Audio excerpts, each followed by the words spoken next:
अस्सलाम वालेकुम बच्चों, क्या हाल चाल है आप लोगों के। ये आज हमने थोड़े से पास पेपर्स करने थे, लेकिन एक दो छोटी छोटी से कॉन्सेप्ट हैं जिनको हम लोगों ने रिकॉल करना है, रिव्यू करना है। बल्कि रिकॉल नहीं करना है, एक कॉन्सेप्ट को तो हमने प्रॉपरली पढ़ना है। ठीक है, तो पहले वो देख लेते हैं, क्योंकि पास पेपर्स के अंदर जो है वो भरपूर उसके क्वेश्चंस हैं। अल्हम्दुलिल्लाह मैं बिल्कुल ठीक हूँ, thank you so much for asking. अच्छा जी।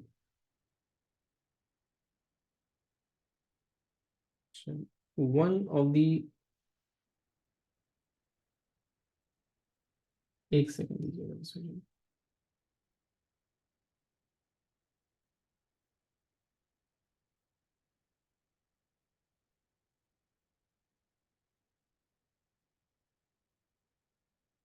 चलिए, अब तक जो हम लोगों ने डायोड्स अभी पढ़ेंगे, ठीक है ना। मतलब अभी तो चैप्टर में बहुत सारी चीज़ें बची हैं, ठीक है ना, बहुत सारी चीज़ें बची हैं चैप्टर के अंदर।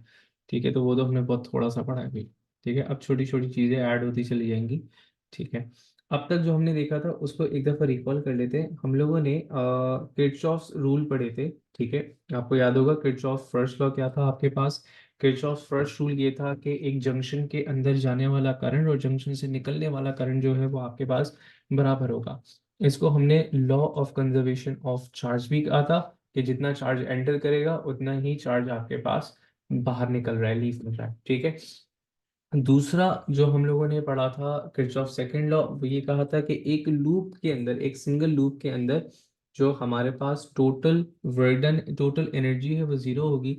मतलब जितना वर्डन या जितना ईएमएफ है उतना ही पोटेंशियल डिफरेंस होगा इन अ सिंगल लूप। अब चाहे वो लूप ये वाला हो या ये वाला हो, इसे हमने कंजर्वेशन ऑफ एनर्जी कहा था।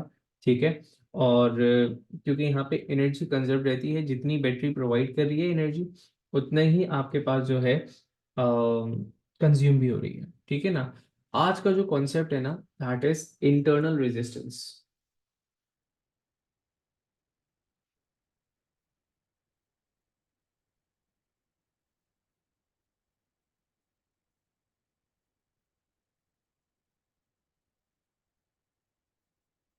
ठीक है, इंटरनल रेजिस्टेंस बेसिकली है क्या। Internal resistance is resistance offered bye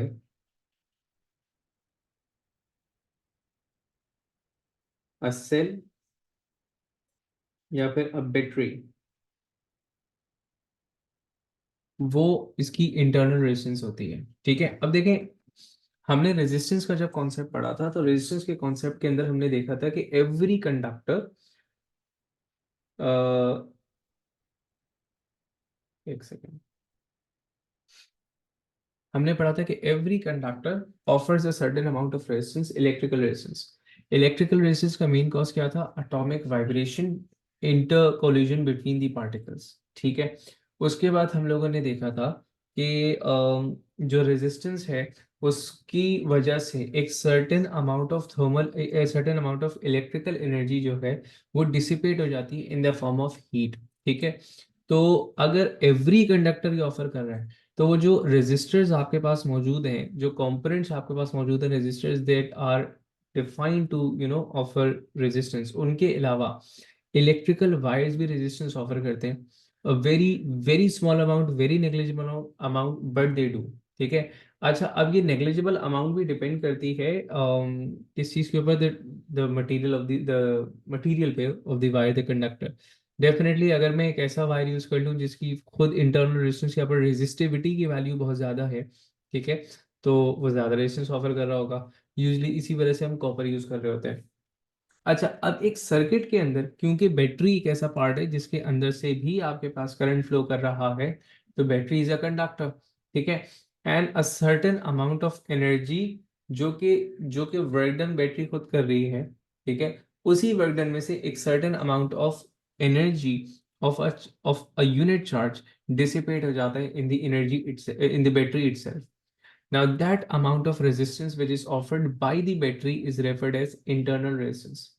Every battery, every power supply do have the internal resistance. ठीक है, तो इंटरनल रेजिस्टेंस का मतलब ये है कि अगर बैटरी आपके पास लेबल्ड है 9 वोल्ट, ठीक है, उस 9 वोल्ट में से एक बहुत छोटा सा फ्रैक्शन है जो कि बैटरी के अंदर ही डिसिपेट हो जाएगा। अब जो चार्ज, जिस तरह हम कहते थे कि एक चार्ज जो है वो बैटरी से चलेगा, अगर 9 वोल्ट उसका ईएमएफ था, तो जो चार्ज का जो पोटेंशियल होगा जो कि बैटरी से निकल रहा है वर्डन होने के बाद, उसका पोटेंशियल 9 जूल्स होगा। तो प्रैक्टिकली या फिर आइडियली जो है वो उसका जो चार्ज है, उसका जो पोटेंशियल है, that won't be exactly equal to 9 volt, ठीक है, क्योंकि अ स्मॉल फ्रैक्शन जो है वो उसका जाया हो चुका हुआ है।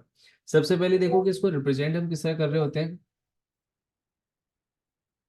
Very good. मेरे पास अभी अभी मैसेज आया है व्हाट्सएप पे किसी शख्स का, और उन्होंने मुझसे बोला है, मैं आपको बताता हूँ, ये बहुत इंपॉर्टेंट इन्फॉर्मेशन है जो कि आई है, मैं आपसे शेयर करना चाहूँगा। उन्होंने बोला है हलसिफ जमात इस्लामी। अच्छा जी, क्या बात है भाई साहब, समझ रहे हैं आप लोग, बैटरी में इंटरनल रेजिस्टेंस हो, हलसिफ जमात इस्लामी, सही है। इनको बताओ हलसिफ किरचॉफ्स लॉ है, या फिर हलसिफ ओम्स लॉ है। अगर कोई भी सर्किट है तो जमात इस्लामी सॉल्व नहीं कर सकती, सर्किट जो है वो ओम्स लॉ सॉल्व करेगा। झूठी बातें मुझे पसंद ही नहीं थी। चलो, अब देखो इसको सिंबल हम इसको किस तरह रिप्रेजेंट कर रहे होते हैं वो गौर से देखिएगा। ऑल्दो के इट्स एन इंटरनल रेजिस्टेंस, ठीक है, लेकिन इन जब हम सर्किट के अंदर रिप्रेजेंट कर रहे होते हैं तो इस इंटरनल रेजिस्टेंस को हम इस तरह शो करेंगे। किस तरह? हम लगाएंगे एक बैटरी,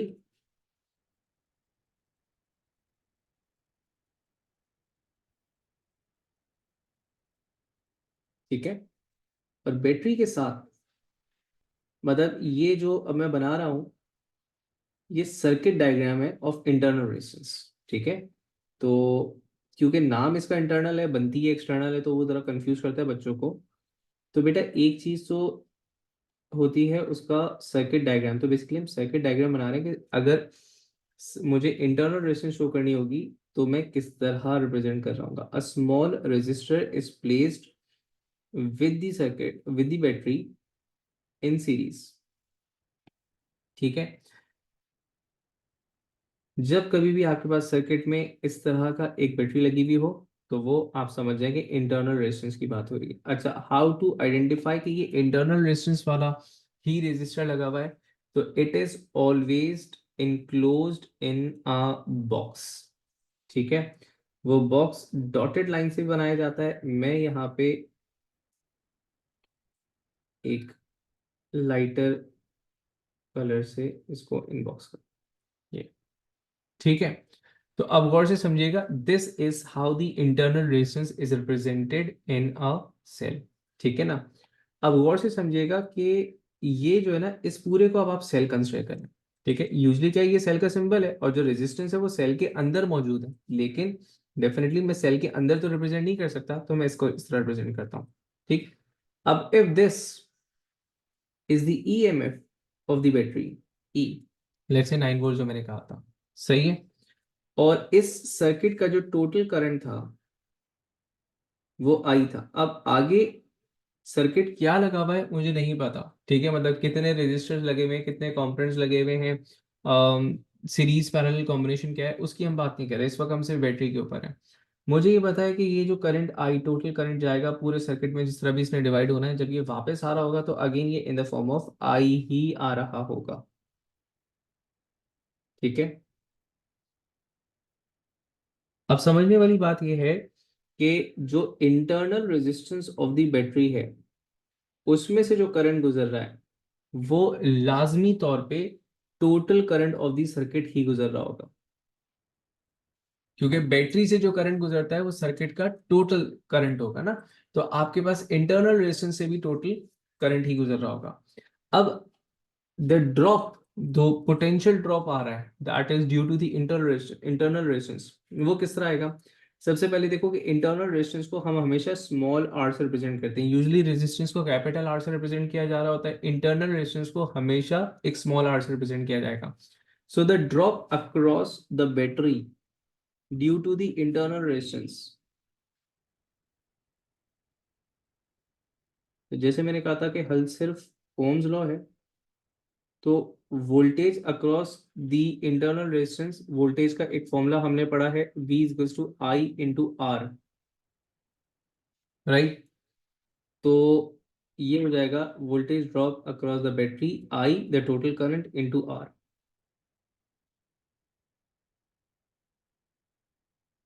ठीक है, तो अब इस बात को समझे कि आपके पास बैटरी का ईएमएफ था ई, उसमें से बैटरी के अंदर ही इतना अमाउंट ऑफ पोटेंशियल बैटरी के अंदर ही ड्रॉप हो चुका है due to the internal resistance.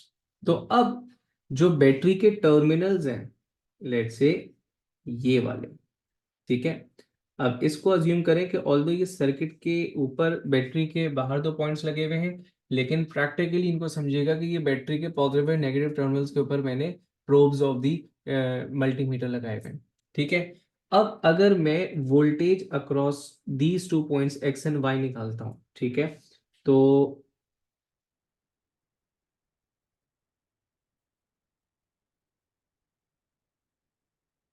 बेटा ये जो पोटेंशियल है आपके पास, दिस इज रेफर्ड एज, अच्छा ये वी एक्स वाई है,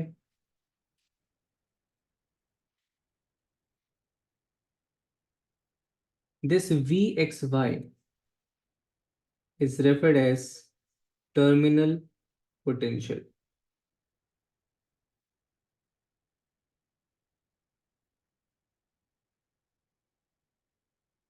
या फिर टर्मिनल वोल्टेजेस। टर्मिनल वोल्टेजेस क्या है? The potential that appears at the terminal of the battery और a cell after the drop, after the potential drop due to internal resistance. ठीक है, तो इस बात को भी एक दफा लिख लेते हैं, साथ साथ आप लोग लिख रहे होंगे। आई होप इससे पिछला वाला काम आपके पास नोट्स मौजूद थे, वो आप लोग देख रहे होंगे। ठीक है, तो टर्मिनल वोल्टेजेस को हमने लिखा,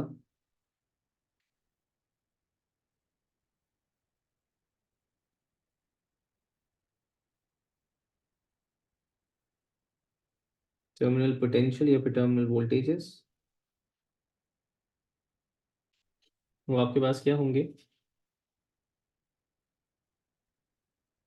the potential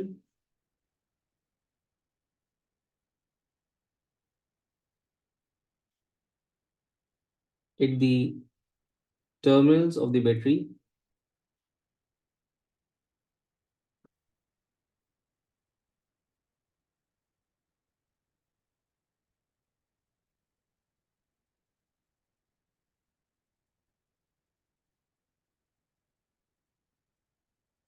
that appears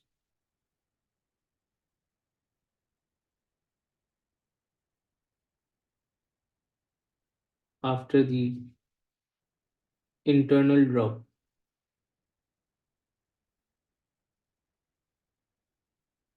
ठीक है, अच्छा, अब आई डोंट नो आप लोगों ने अपनी लैब्स के अंदर जो है वो इलेक्ट्रिसिटी के प्रैक्टिकल्स अभी तक स्टार्ट किए हैं या नहीं किए हैं। ठीक है, अगर नहीं भी किए तो मैं एक चीज बताता हूँ कि आपके पास जब इलेक्ट्रिसिटी के अक्सर वो आएंगे, क्या कहते हैं, प्रैक्टिकल्स, तो उसके अंदर ना वो आपसे बोलेगा कि आपको लेट्स से कि उसने बोला कि you are being given with 1.5 volts के सेल, उसको सीरीज में लगे हुए हैं, वो लगा हुआ होगा सीरीज में, ठीक है ना।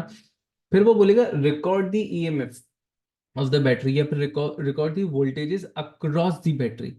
अब सवाल ये आता है कि भाई साहब, जब आपने खुद हमें 4.5 वोल्ट की बैटरी दे रखी हुई है, उसके बाद फिर आप बैटरी के पोटेंशियल क्यों मेजर करवा रहे हैं? वो इस वजह से मेजर करवा रहे हैं, ठीक है, कि असल में जो 4.5 लिखा हुआ है वहां पे, that is the labelled value. Actual value जो होगी वो टर्मिनल्स के ऊपर आ रही होगी due to after the internal drop जो भी आपके पास आ रहा होगा। आ रही बात समझ में? ठीक है, अब सुनो कि इसके बाद इसमें हम किरचॉफ्स रूल्स किस तरह लगा रहे होते हैं। देखो, किरचॉफ फर्स्ट लॉ के ऊपर तो कोई फर्क नहीं पड़ेगा, क्योंकि जो भी जंक्शन आएगा वो बाद में आएगा और उसको हम वहीं लगा देंगे। इससे फर्क पड़ेगा किरचॉफ सेकंड लॉ के ऊपर। ठीक है, अब किरचॉफ सेकंड लॉ, पहले तो टर्मिनल वोल्टेजेस की वैल्यू देख लो हम किस तरह निकाल रहे होंगे, उसके बाद इसको किरचॉफ रूल के अंदर भी लगा रहे होते हैं। मैंने कहा जो वी एक्स वाई है, ये आपके पास होंगे ई माइनस आई आर, ठीक है। या फिर मैं ये भी कह सकता हूं कि जो एक्चुअल ईएमएफ है आपके पास, that is V X Y, मतलब terminal voltages plus the internal drop, ठीक है। तो मैं एक दफा यहाँ पे मेंशन कर दूं कि ये आई आर मैंने क्या लिखा है, capital I small R, this is the internal drop due to the internal resistance, ठीक है। अब इस चीज को, अगर ये डेफिनेटली अगर इस बैटरी को मैं लगाऊंगा तो मेरे पास कुछ फर्क पड़ने वाला है, सही है, सर्किट के ऊपर, ठीक है। अब वो फर्क किस तरह पड़ेगा, जरा वो और से समझें। देखें, अगर मेरे पास यही एक ऐसी बैटरी थी, तो हम कर क्या रहे हैं, हम we are applying second law,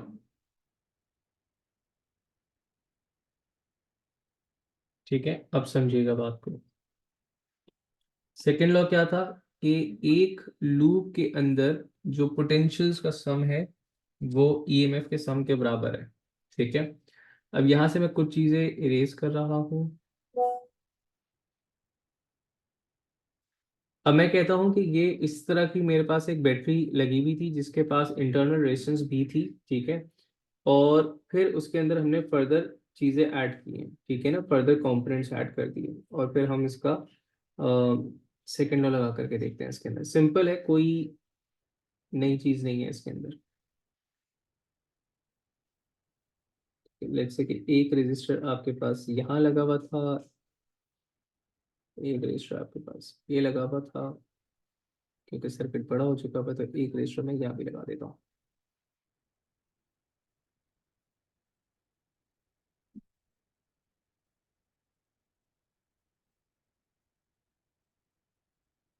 ठीक है, ये आपके पास सर्किट हो गया। अच्छा, इन रजिस्टर्स को, क्योंकि आपके पास जो किरचॉफ सेकंड लॉ लगता है वो एक लूप में लगता है, तो यहाँ पे सीरीज सर्किट से ही हम समझ लेंगे कि किरचॉफ सेकंड लॉ लगाएंगे क्या। अगर पैरेलल भी होता तो मैं एक सिंगल लूप देख रहा होता, ठीक है। तो लेट्स से कि मैं वैल्यूज अब दे देता हूँ उनको R1, R2 एंड R3, ठीक है। जब आप किरचॉफ रूल लगा रहे होंगे तो अब आपके लिए एक्सटर्नल रेजिस्टर जो है वो तीन है, R1, R2 एंड R3। लेकिन आप अपने इंटरनल रेजिस्टेंस को भी just like an external resistor ही जो है वो अज्यूम कर लें, ठीक है। अब आपके पास जो लूप बन रहा है, तो उस लूप के अंदर करंट, जो ईएमएफ है वो आपके पास ई है, और जो पोटेंशियल ड्रॉप आएगा ड्यू टू द करंट वो R1 में आ रहा है, लेट्स से V1, R2 में आ रहा है, लेट्स से V2, R3 में आ रहा है, लेट्स से V3, एंड एक इंटरनली आ रहा है, दैट इज IR, ठीक है। तो जब मैं यहाँ पे सेकेंड लॉ लगा रहा हूँ, तो सेकेंड लॉ आपके पास क्या था, सेकेंड लॉ आपके पास है कि जो ईएमएफ है वो आपके पास सम ऑफ पोटेंशियल ड्रॉप होना चाहिए, this is the second law, right. अब यहाँ पे आपके पास जो ईएमएफ है दैट इज ई, और जो ड्रॉप आ रहा है वो आपके पास कहाँ का आ रहा है, सबसे पहला ड्रॉप आपके पास आई R1, आई R2, IR3, और इसी के अंदर मैं ऐड करूंगा इन सीरीज IR, ठीक है। मतलब अच्छा, ये आर सब्सक्रिप्ट नहीं है, ये प्रॉपर आर है, ठीक है। मतलब कि इंटरनल रेजिस्टेंस को जब हम सॉल्व कर रहे होंगे तो उसको, क्योंकि हम लगाते ही एक्सटर्नल रेजिस्टेंस है के तौर पर है, तो हम डील भी उसको एक्सटर्नल रेजिस्टेंस के तौर पे कर रहे होंगे। दिमाग में बस ये बात बिठाइए कि ये जो हमने बाहर इसको लगाया है ये एक्चुअली कोई बाहर रजिस्टर नहीं लगा होता है, बैटरी का अपना ही है। लेकिन क्योंकि करंट इसके अंदर से वही गुजर रहा है, तो it is considered as a series. मैंने क्या कहा था, सीरीज की पहचान क्या है, करंट से हम देखते हैं, ठीक है। फिजिकली हम सीरीज क्या देखते हैं, फिजिकली हम सीरीज देखते हैं भाई ये इसके साथ लगा हुआ है, इसके साथ लगा हुआ है, इसके साथ लगा हुआ है। लेकिन अगर आप सोचिए ना कि जो करंट इसमें जा रहा है वो इसमें जा रहा है, वो इसमें जा रहा है, वो ही इस इंटरनल रजिस्टर में से जा रहा है, तो इसका मतलब ये कि सीरीज में आपस में तीन चारों, ठीक है। तो बस आपके पास एक इस रजिस्टर की एडिशन हो चुकी है। ये वाला पॉइंट क्लियर हुआ। अब कुछ चीजें इसकी क्वेश्चंस के साथ साथ देखते चले जाएंगे, लेकिन ये बताइएगा इंटरनल रेजिस्टेंस का चीज समझ में आई आपको? कोई सवाल यहाँ तक? नहीं है, चले। अब देखें इसके क्वेश्चंस। अरे भाई साहब, जी।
चले, अब इस सवाल को देखें।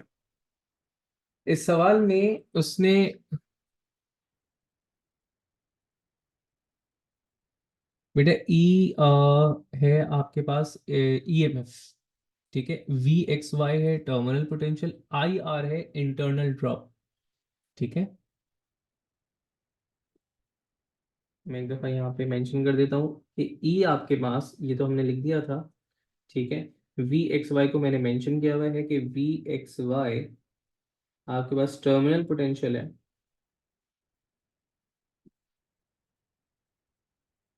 ठीक है। और ई जो है वो आपके पास ईएमएफ है, ठीक है। The labelled potential, the labelled voltages. अब देखें इस सवाल को, देखिएगा वो कहते हैं cell X has an EMF of 2 volt and internal resistance of 2 ohms. Cell Y has an EMF of 1.6 volt and internal resistance of 1.2 volts.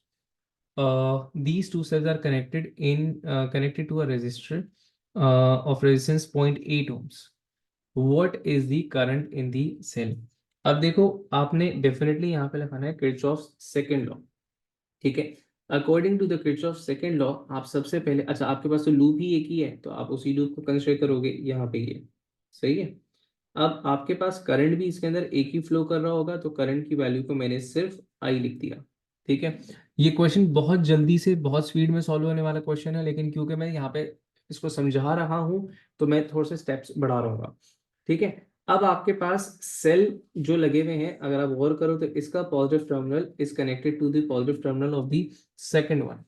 तो जो सम ऑफ ईएमएफ है वो आपके पास हो जाएगा 2 माइनस 1.6, ठीक है।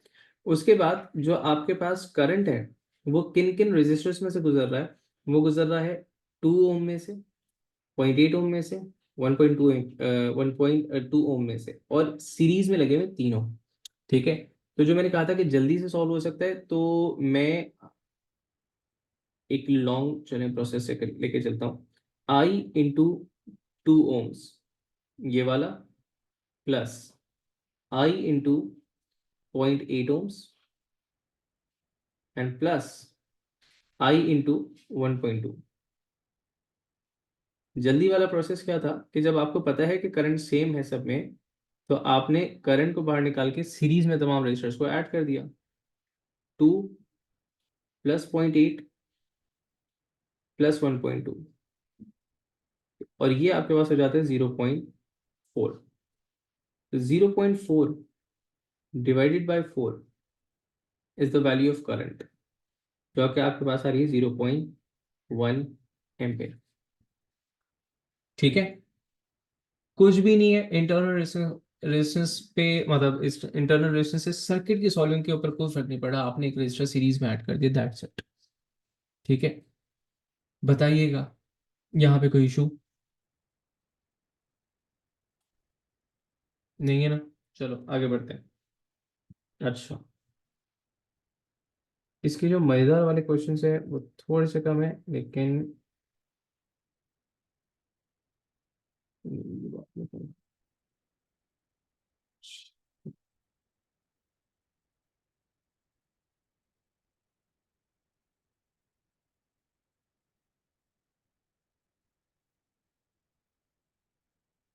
अच्छा, ऐसे क्वेश्चन जो होते हैं ना वो थोड़े से तंग करने वाले होते हैं। जो इंटरनल रेजिस्टेंस पैरेलल में नहीं हो सकती, इंटरनल रेजिस्टेंस पैरेलल में नहीं हो सकती। बैटरी के पैरेलल कैसे होगी इंटरनल रेजिस्टेंस, सोचो।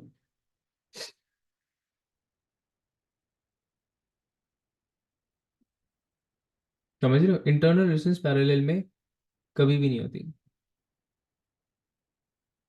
अच्छा, देखो इंटरनल रेजिस्टेंस जो है वो बैटरी की इन बैटरी की अपनी रेजिस्टेंस है, तो वो बैटरी के साथ सीरीज में ही लगेगी होगी ना, मतलब वो जो it is affected by the current that flows through the battery, तो सेम करंट है। ठीक है। अच्छा चले इंटरनल रेजिस्टेंस का ना एक कॉन्सेप्ट रिकॉल करते हैं, इंटरनल रेजिस्टेंस का एक इफेक्ट रिकॉल करते हैं। इंटरनल रेजिस्टेंस में मतलब ओ लेवल्स में आपने एक कॉन्सेप्ट पढ़ा था कि if the batteries are placed in parallel, ठीक है, तो ईएमएफ पे कोई फर्क नहीं पड़ता, मतलब अगर इसका ईएमएफ ई था तो इसका ईएमएफ ई था, तो दोनों का ईएमएफ ई ही रहेगा ओवरऑल। हम ये बोलते थे सर्किट की लाइफ बढ़ जाती है, सही है, सर्किट लास्ट लॉन्गर। और एक उसका एक आसान सा वर्जन ये होता था कि जनाब अगर एक खराब हो गई तो दूसरी से करंट फ्लो करना शुरू कर देगा। चलो ये तो है, ठीक है, अच्छी बात है। सर्किट लास्ट लॉन्गर से क्या मुराद है, अब समझिएगा इस बात को। अगर इसकी इंटरनल रेजिस्टेंस थी कुछ, इसकी इंटरनल रेजिस्टेंस थी कुछ, दोनों बैटरी, अच्छा इसकी इंटरनल रेजिस्टेंस थी आर, इसकी इंटरनल रेजिस्टेंस थी आर, ठीक है। अब आपके पास, क्योंकि दो बैटरीज पैरेलल में लगी हुई हैं, तो इनके रेजिस्टर्स आपस में पैरेलल में लगे हुए हैं। इस तरह रेजिस्टेंस पैरेलल में हो सकती है। अगर इनके रेजिस्टर्स आपस में पैरेलल लगे हुए हैं तो ई के ऊपर तो कोई फर्क नहीं पड़ रहा, क्योंकि पोटेंशियल यहां से लेके यहां तक दोनों का सेम है। आपके पास जो total resistance offer by the battery itself हो गई है वो आर अपॉन टू हो गई है। क्यों? क्योंकि दो रेजिस्टर्स पैरेलल में लगे हुए हैं। असल में जब करंट आएगा तो यहां से भी जा रहा है एंड आधा करंट यहां से जा रहा है, तो रेजिस्टेंस तो दोनों ऑफर हो रही है। तो जो total resistance offer by the battery हो गई है वो आर अपॉन टू हो गई है। ठीक है। पावर जो कि हम अभी पढ़ेंगे, लेकिन क्योंकि ओ लेवल्स में पढ़ रखा हुआ है तो मैं रिकॉल करवाता हूँ। पावर आई स्क्वायर आर से गिवन होता है। लेट्स से कि this R is the total resistance of the circuit, ठीक है, क्योंकि power delivered by the battery total resistance of the circuit पे डिपेंड करती है, इसको डिटेल में देखेंगे अभी। अगर आपके पास रेजिस्टेंस जो है वो हाफ हो जाती है तो आपके पास पावर लॉसेस वो भी हाफ हो जाएंगे। तो इस वजह से जो हम बोलते थे कि सर्किट वुड लास्ट लॉन्गर, तो उसका एक्चुअली रीजन ही होता था, ठीक है, कि बैटरी की हेल्थ बढ़ जाएगी, उसके अंदर जो एनर्जी डिसिपेट हो रही है उस पर फर्क पड़ रहा है, क्योंकि अगर वो लेसर पावर डिसिपेट करवा रही है तो थर्मल एनर्जी लेस डिसिपेट होगी, तो बैटरी पावर बढ़ जाती है, बैटरी पावर बढ़ेगी तो सर्किट की पावर बढ़ेगी, क्योंकि इंटरनल रेजिस्टेंस हाफ हो जाती है। तो अगर पैरेलल के अंदर कभी इंटरनल रेजिस्टेंस का कॉन्सेप्ट आया तो ये आएगा, लेकिन बैटरी के साथ इट्स ऑलवेज इन सीरीज, ठीक है। चले, अब यहाँ पे उसने सवाल पूछा है, battery with EMF E and internal resistance R is connected in series with a variable external resistance, the value of the external, यार I am so sorry time जाया करने के लिए, ये पावर का सवाल है, पावर अभी तक मैंने नहीं पढ़ा है, ठीक है ना, इट्स अ डिटेल वर्जन, तो टाइम वेस्ट हो गया।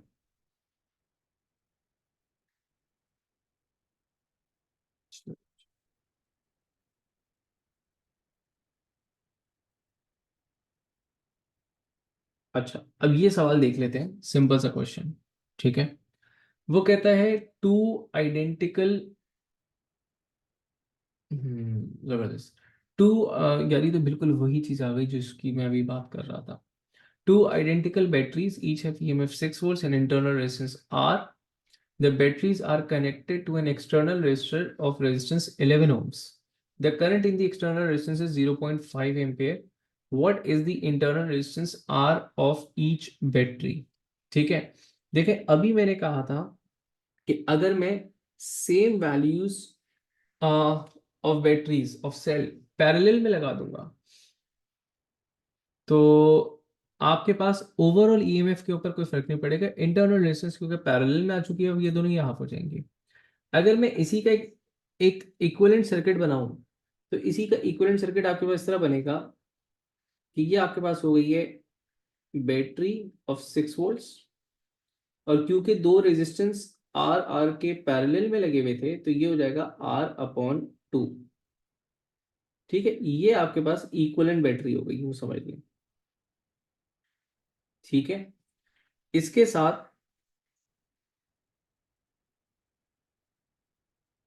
एक एक्सटर्नल रेजिस्टेंस लगा हुआ था 11 ओम्स का, एंड उसमें से जो करंट जा रहा था दैट वाज 0.5 एम्पियर। ठीक है, अब इजीली यहाँ पे आप लगाओ सेकंड लॉ। सेकंड लॉ के अकॉर्डिंगली 6 वोल्ट्स का EMF would be equal to drop at this resistor. अब वो कितना होगा, आई इंटू आर। आई कितना है, 0.5 and 11, plus drop eight internal resistance. Current कितना जा रहा है उसमें से भी, 0.5। ठीक है, एंड इंटरनल रेजिस्टेंस की वैल्यू है R/2। बेटा अब इसको सॉल्व करूंगा मैं, आर की वैल्यू निकालूंगा तो 6 = 5.5 प्लस 0.25 R, मतलब ये डिवाइड कर दिया मैंने यहाँ पे। ये आपके पास सब्ट्रैक्ट होकर के 0.5 हो जाएगा, डिवाइड बाई 0.25 V। तो आपके पास जो वैल्यू आ रही है दैट इज 2 ohms। ठीक है, आई होप समझ में आ रहा होगा। कोई सवाल, क्लियर है? ठीक है, नेक्स्ट क्वेश्चन जो आ रहा है वो अब आप लोग सॉल्व कर सकते हैं। ठीक है जी, नेक्स्ट क्वेश्चन जो है वो आप लोग सॉल्व करेंगे। आई होप कि क्वेश्चन इसी तरह का आ जाए, कोई मजेदार सा।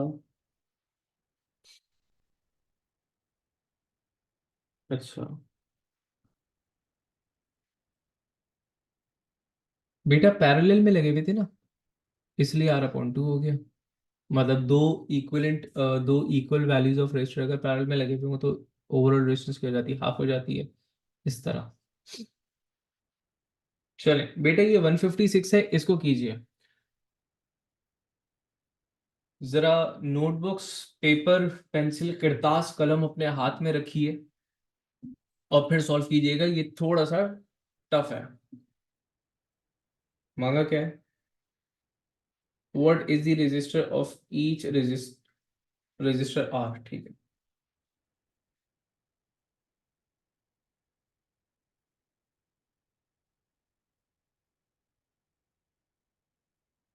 क्वेश्चन 156। 83 करवाऊं अयान, ये कह रहे हो?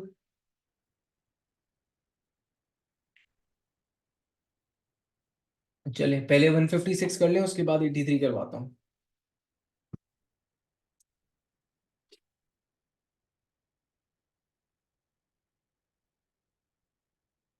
लेकिन जल्दी कीजिएगा, बल्कि चलिए टेक योर टाइम, आराम से करें।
हाँ जी बच्चों, समझ में आ रहा है सवाल? कोई ऐसा जिसको बिल्कुल भी समझ में ना आ रहा हो कि अभी क्या चल रहा है ये? इसमें किरचॉफ का पहला लॉ, किरचॉफ का दूसरा लॉ, इंटरनल रेजिस्टेंस, सारे कॉन्सेप्ट्स एक साथ लग रहे हैं।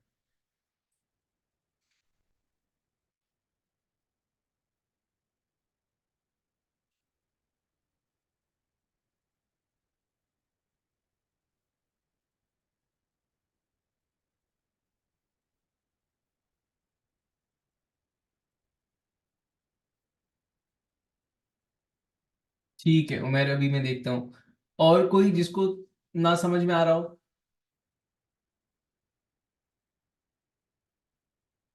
या आप लोग ट्राई कर रहे हैं या मैं करवा दूं, जल्दी से बताइएगा।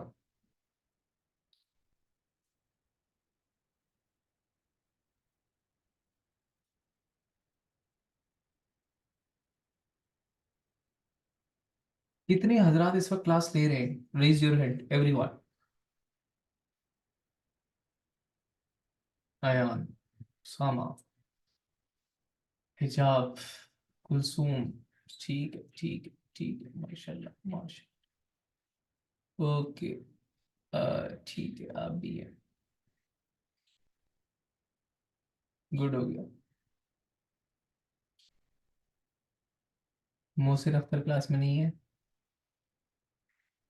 हुरैन बाजी क्लास में नहीं है।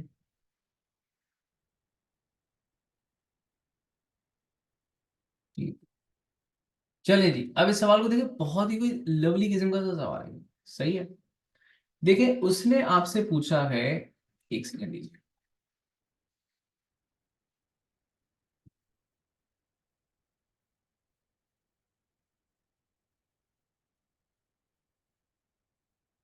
अच्छा जी, सुनिए जरा। उसने आपसे पूछा है रजिस्टर आर की वैल्यू। ठीक है। देखें, जब आपको सर्किट समझना हो ना, तो आप लोगों को ख्याल रखना है, आप लोगों ने सर्किट को एनालाइज करना है करंट से। ठीक है। उससे आपको पहले मतलब सबसे पहले आपने करंट पकड़ के चलना है कि जी करंट कहाँ कहाँ जा रहा है। करंट आपके पास definitely total current from here 4 ampere का यहां पर आया था। उसके बाद आया था जंक्शन। जंक्शन से 3 एम्पेयर का करंट यहां गया, तो लाजमी तौर पे इस वाले एंड पर according to the first law आपके पास 1 एम्पेयर का करंट गया होगा। ऐसा है। अब 3 एम्पेयर का करंट यहां से आगे बढ़ा, जिसमें से 0.5 एम्पेयर यहां चला गया, तो लाजमी तौर पर यहां जो करंट गया होगा according to the first law वो गया होगा 2.5। ठीक है। 2.5 यहां से आ रहा है, 0.5 यहां से आया था, एंड 1 एम्पेयर का करंट यहां से आया था। यहां से जो आपके पास करंट आ रहा होगा दैट वुड बी 1.5। ठीक है। अब 2.5 एम्पीयर का करंट यहां से, 1.5 एम्पीयर का करंट यहां से, तो इस जंक्शन पे ऐड होंगे और यहां आपके पास again current back to 4 ampere होंगे। तो सबसे पहले तो डिविजन्स ऑफ द करंट हमारे पास डिफाइन हो गए। मैं एक दफा दोबारा समझा देता हूँ। करंट 4 एम्पीयर का यहां से चला, 3 एम्पीयर यहां गया, तो फर्स्ट लॉ कहता है 1 एम्पीयर यहां गया। 3 एम्पेयर यहां से गया तो 0.5 नीचे जा रहा है, फर्स्ट लॉ कहता है 2.5 यहाँ गया होगा। बैलेंस होना चाहिए ना, 3 और 3 यहाँ पर। 0.5 यहाँ पर आया, 1 यहाँ पर आया, बैलेंस होता है, तो आपके पास 1.5 यहाँ पे, 2.5 एंड 1.5 यहाँ पे। आखिर में 4 एम्पेयर मिला। इसका मतलब ये है कि मैंने तमाम डिवीजन सही की थी, क्योंकि जितना करंट बैटरी से निकल रहा है उतना करंट बैटरी में वापस भी जा रहा होगा। ठीक है।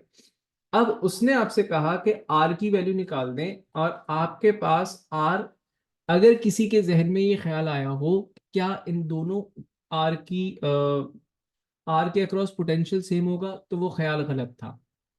क्यों गलत था? क्योंकि देखें आपके पास एक ये जो रजिस्टर लगा हुआ है, इसकी वजह से पोटेंशियल इक्वली डिवाइड नहीं होगा। अगर ये रजिस्टर यहाँ पे नहीं होता तो मैं कहता कि जनाब यहाँ पे एक ही जो है ना वो करंट फ्लो करेगा। लेकिन अगर आप देखो कि इस रजिस्टर की प्लेसमेंट की वजह से जो करंट है वो इसमें से 1 एम्पेयर जा रहा है, एंड यहाँ से वो 1.5 एम्पेयर हो गया, तो क्योंकि दोनों में से करंट अलग अलग जा रहा है तो दोनों का पोटेंशियल ड्रॉप अलग अलग होगा। मैं अब यहाँ पे बना लगाऊंगा सेकंड लॉ, और मैं कंसिडर करूंगा एक लूप। ठीक है, अब वो लूप चेक कीजिएगा मैं लूप कौन सा बना रहा हूँ। देखें, इस रजिस्टर से मुझे कोई काम नहीं है, इस रजिस्टर से मुझे कोई काम नहीं है, इस रजिस्टर से मुझे कोई काम नहीं है। इनका जो काम था वो सिर्फ ये कि मुझे करंट का आइडिया हो जाए कि करंट कितना फ्लो कर रहा है। करंट का आइडिया मुझे हो गया कि यहाँ से 1 एम्पेयर और यहाँ से 1.5 एम्पेयर। अब इन रजिस्टर्स का काम हो गया खत्म। अब लूप चेक करें कि आपका लूप क्या बन रहा है। देखिए, लूप मैंने दिया यहां से, फिर ये वाला, ये, this, and this is the loop of the current जो कि मैं यहाँ पे ले रहा हूं। ठीक है, समझ में आई आप लोगों की कहानी। तो ये आपके पास लूप जो है वो हमने कंसिडर किया। अब इस पे लगाएंगे हम सेकंड लॉ। ठीक है, अकॉर्डिंग टू सेकंड लॉ इस पूरे लूप के अंदर आपके पास जो बैटरी है वो सिर्फ ये वाली है 12 ओम की। रेजिस्टर जो आपके पास सीरीज में लगे हुए हैं, एक ये लगा हुआ, एक ये लगा हुआ और एक ये लगा हुआ, ये जो बाकी के 3 रेजिस्टर्स हैं ये वाले, ये आपके पास इस लूप का पार्ट नहीं है। ठीक है, अब इस लूप की इक्वेशन बनाने जा रहा हूं। ठीक है, इस लूप की इक्वेशन में बनाऊंगा कि आपके पास ईएमएफ था 12 का। ठीक है, और ड्रॉप आ रहा है आपके पास एक यहां पे, दूसरा यहां पे और तीसरा अकॉर्डिंग टू दिस लूप इस इंटरनल रेजिस्टेंस के अंदर। ठीक है, ड्रॉप आप निकालते हैं रिस्पेक्टिव आई आर से। तो यहाँ का करंट मतलब मैं पहला ड्रॉप देख रहा हूं। तो पहले ड्रॉप में जो करंट की वैल्यू थी दैट वाज 1 एंड रेजिस्टेंस की वैल्यू इज आर। दूसरे ड्रॉप में करंट की वैल्यू इज 1.5 एंड रेजिस्टेंस की वैल्यू इज स्टिल आर। तीसरे ड्रॉप में क्योंकि इंटरनल रेजिस्टेंस से मैंने कहा था बैटरी का टोटल करंट जा रहा होता है, तो current is 4.0 and resistance is 0.5। ठीक है, तो एक ड्रॉप आपके पास लूप का ये हुआ, एक ड्रॉप जिसको मैंने 1 मार्क किया था, ये वो ड्रॉप है जिसको मैंने 2 मार्क किया था, ये वो ड्रॉप है जिसको मैंने 3 मार्क किया था। ये पूरा लूप आपके पास कंप्लीट हो गया। अब कुछ भी नहीं करना है, इसको सॉल्व करना है आपने बेटा। ये 12, इन दोनों को मैं ऐड करके लिख सकता हूं 2.5 और आर। इसको मैं लिख सकता हूं 4 into 0.5। बेटा ये 2.5 R, 2 on the other side जाकर के सब्ट्रैक्ट हो जाएगा, बचा 10। और आर की वैल्यू आपके पास हो जाएगी 10 divided by 2.5 that is 4 ohms. ठीक है, अब मुझे बताओ कि कोई ऐसा जिसको ये समझ में ना आया हो।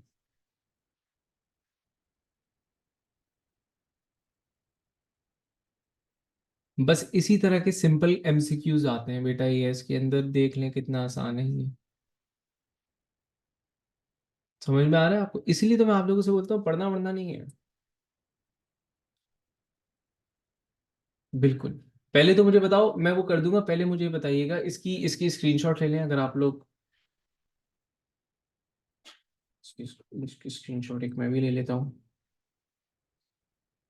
ठीक है, मैं ये स्क्रीनशॉट आप लोगों से शेयर कर दूंगा।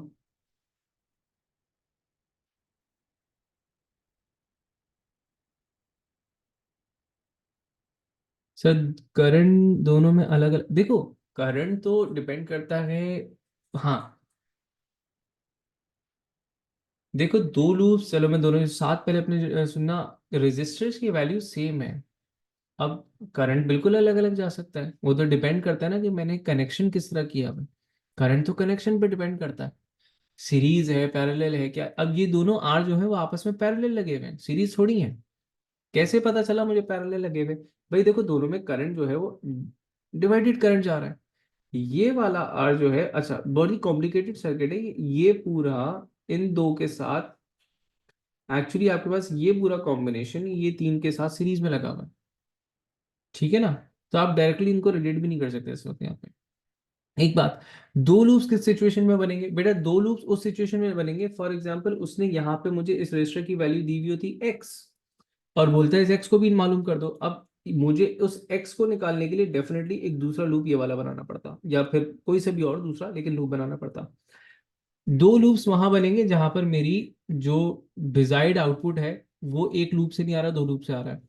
या फिर यहाँ पे मैं एक लूप बनाता लेकिन मेरे पास सफिशिएंट वेरिएबल्स नहीं होते, तो मुझे एक दूसरा लूप बनाना पड़ता, ताकि मैं साइमल्टेनियसली सॉल्व करके, अगर लेट से कि कोई करंट की वैल्यू यहाँ पे अननोन होती, लेट से कि कोई करंट की वैल्यू अननोन आ रही है जिसको मुझे लाजमी तौर पे दूसरे लूप से निकालना पड़ेगा, इस सिचुएशन में दूसरा लूप बना दूंगा।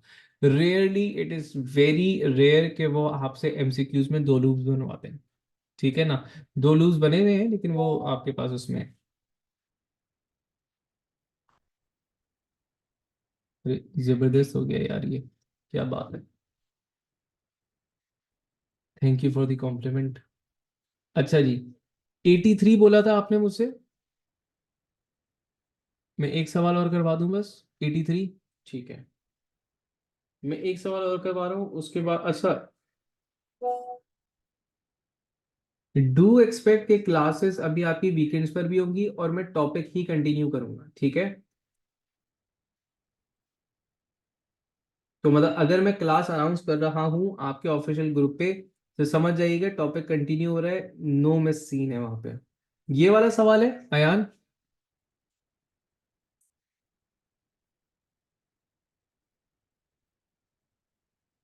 अच्छा, मुझे रेफरेंस बता दो सवाल का, क्योंकि हो सकता है कुछ आगे पीछे हो। रेफरेंस बता दो मुझे।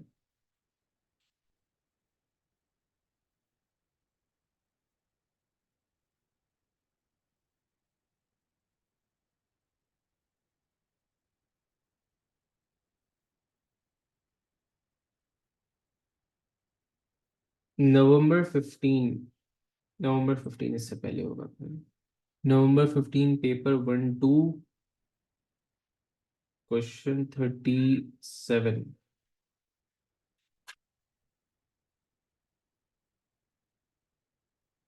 ये वाला, यही है। चलें जी, बेटा एक क्वेश्चन पढ़िएगा जरा सारे।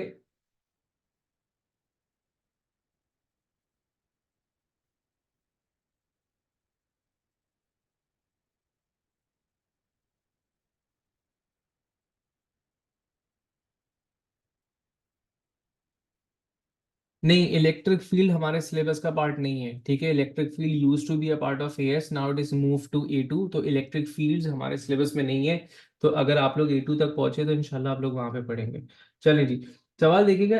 In the electromotive force of power supply 120 volt, it delivers a current of 1.2 amperes to a resistor of resistance 80 ohms, and the current is 0.5 ampere to another resistor, ठीक है। आपके पास what is the internal resistance of the power supply. यार बड़ा जबरदस्त सवाल है, thank you Ayan. ठीक है, बहुत अच्छा सवाल है ये। उसने कहा कि इसने ना यहाँ पे इंटरनल रेजिस्टेंस शो नहीं कर रखी हुई, लेकिन उसने कहा कि यहाँ पे एक इंटरनल रेजिस्टेंस है और उस इंटरनल रेजिस्टेंस की वैल्यू आपने बतानी है, ठीक है। अब देखें इसको आप किस तरह सॉल्व कर सकते हैं। इसमें आप किस तरह सॉल्व कर सकते हैं। रजिस्टर की दूसरी वैल्यू गिवन है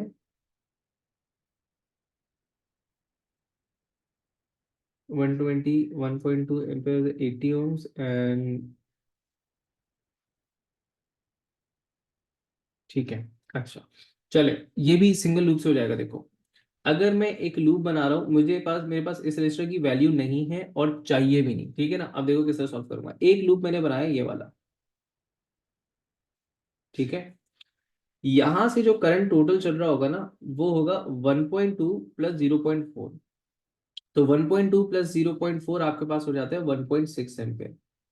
एक्चुअली मुझे बस यही चाहिए था, क्योंकि डिवाइड होने के बाद जब ये वापस आ रहा होगा तो अगेन करंट की वैल्यू जो कि इंटरनल रेजिस्टेंस आर में से जा रही है वो 1.6 एम्पेयर ही है, ठीक है।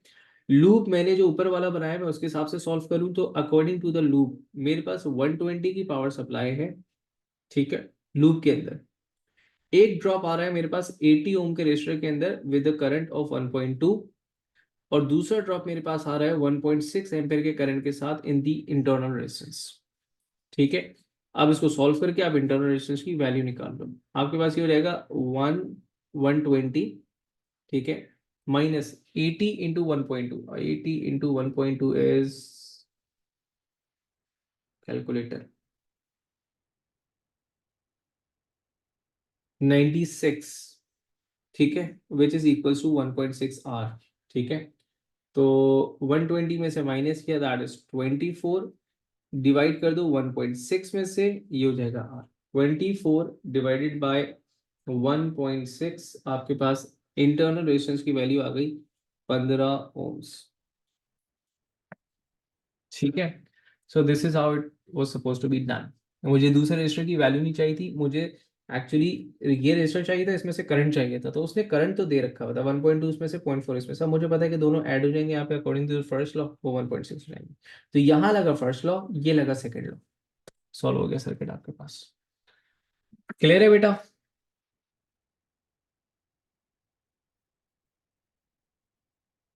बेटा अच्छे आते हैं, मुनासिब से आते हैं, ज्यादा मुश्किल नहीं आते।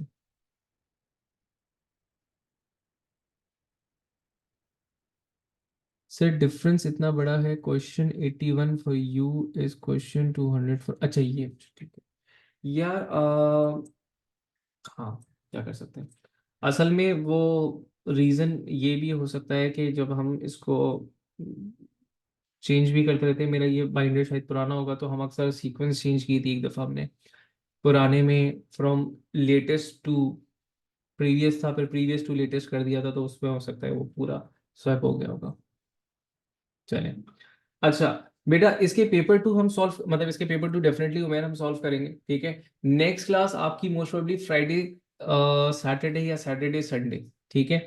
दो क्लासेस और होंगी आपकी, और अगर कल इंटरनेट की मतलब सहूलत रही तो हो सकता है मैं कल रात में भी एक क्लास रख लूँ, सही है।